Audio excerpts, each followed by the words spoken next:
السلام علیکم ورحمۃ اللہ تعالی وبرکاتہ۔ ہماری ایک بہن سوال یہ پوچھتی ہیں کہ مرید ہونا فرض ہے یا واجب ہے؟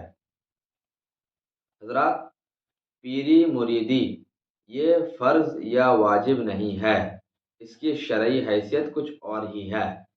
ہم آپ کو ابھی اس کے بارے میں انشاءاللہ بتائیں گے اور اس کے فوائد سے بھی آپ کو روشناس کرائیں گے۔ ہمارے ساتھ آپ آخر تک بنے رہیں اور اس ویڈیو کلپ کو مکمل دیکھیں اور مسئلے کو صحیح طریقے سے سمجھ کر عمل کرنے کی کوشش بھی کریں۔ پیری مریدی کا مطلب یہ ہوتا ہے کہ مرید اپنے پیر کے ہاتھ پر بک جاتا ہے، یعنی وہ پیر اپنے مرید کو جس راہ پر چلائیں، شریعت کی جو باتیں بتائیں، ان ساری باتوں کو فالو کرنا اور پیر کی باتوں کو سن کر شریعت کے راستے پر چلنا، یہی پیری مریدی کا مقصد ہوتا ہے۔ اب ہم دیکھتے ہیں کہ اس کی شرعی حیثیت کیا ہے۔ تو روایت میں آتا ہے کہ نبی پاک صلی اللہ علیہ وسلم بھی اپنے صحابہ سے بارہا وعدہ لیا کرتے تھے، اور صحابہ کرام اپنے ہاتھ کو حضور پاک کے ہاتھ پر دے کر وعدہ کرتے بھی تھے کہ آج کے بعد ہم چوری نہیں کریں گے اور زنا نہیں کریں گے، غیبت چغل خوری نہیں کریں گے۔ اس طرح صحابہ کرام الگ الگ وقت میں الگ الگ وعدہ حضور سے کیا کرتے تھے۔ تو یہی تو پیری مریدی ہے۔ ہم پیری مریدی میں بھی یہی دیکھتے ہیں کہ پیر صاحبان جو ہیں اپنے مریدوں سے انہی باتوں کا وعدہ لیتے ہیں اور شریعت کی پابندی کا عہد لیتے ہیں۔ تو پتہ چلا کہ یہ پیری مریدی صحابہ کرام کی سنت ہے، اور رسول کریم صلی اللہ علیہ وسلم نے خود اپنے صحابہ کو مرید کیا بھی ہے۔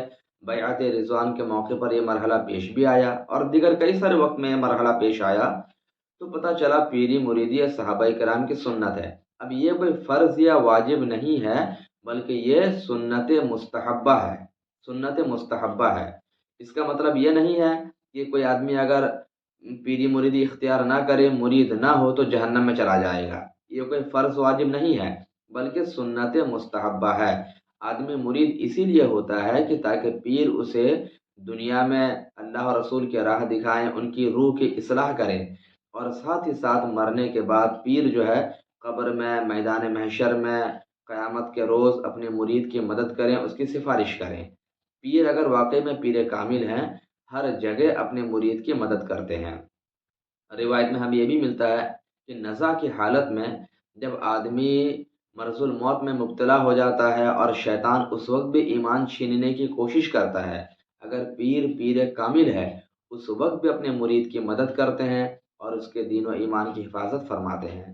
تو پیر کامل سے مرید ہو لینا چاہیے، پیر کامل سے ہو لینا چاہیے۔ اس کے فائدے دنیا میں بھی نظر آتے ہیں اور مرنے کے بعد بھی نظر آتے ہیں، لیکن فرض یا واجب نہیں ہے۔ اگر بائی چانس کوئی نہیں ہو پایا اور اس سے پہلے اس کی موت آ گئی، بائی فالٹ مان کے چلیے، اگر کسی کی موت آ جاتی ہے لیکن وہ شخص بزرگوں سے عقیدت اور محبت رکھتا تھا اور اپنے علماء کی باتوں کو فالو کر کے، پیر کی نہیں، مرید تو نہیں ہوا تھا، البتہ اپنے اماموں کی، علماء کی باتوں کو فالو کر کے شریعت کی پابندی بھی کرتا تھا، تو بلا شبہ وہ انسان پھر اگر اللہ کی بارگاہ میں سوالوں کا جواب دے لے اور اپنے اعمال کو، اچھے اعمال کو رب کی بارگاہ میں پیش کرے، تو اللہ اپنے فضل سے اسے بھی جنت میں داخل فرمائے گا، اگرچہ مرید نہ ہو۔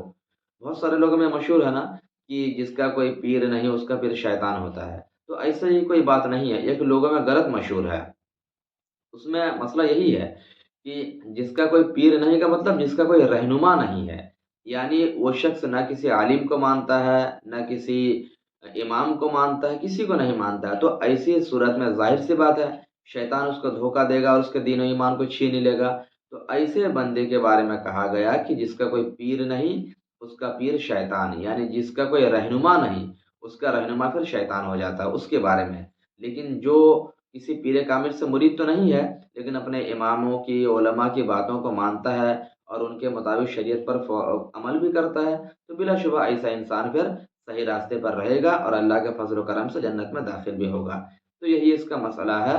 تو حاصل کلام یہی ہوا کہ پیری مریدی سنت مستحبہ ہے اور پیر کامل کے ہاتھ پر ہاتھ دے کر مرید ہو لینا چاہیے۔ اس کے بے شمار فائدے دنیا اور آخرت میں نظر آتے ہیں۔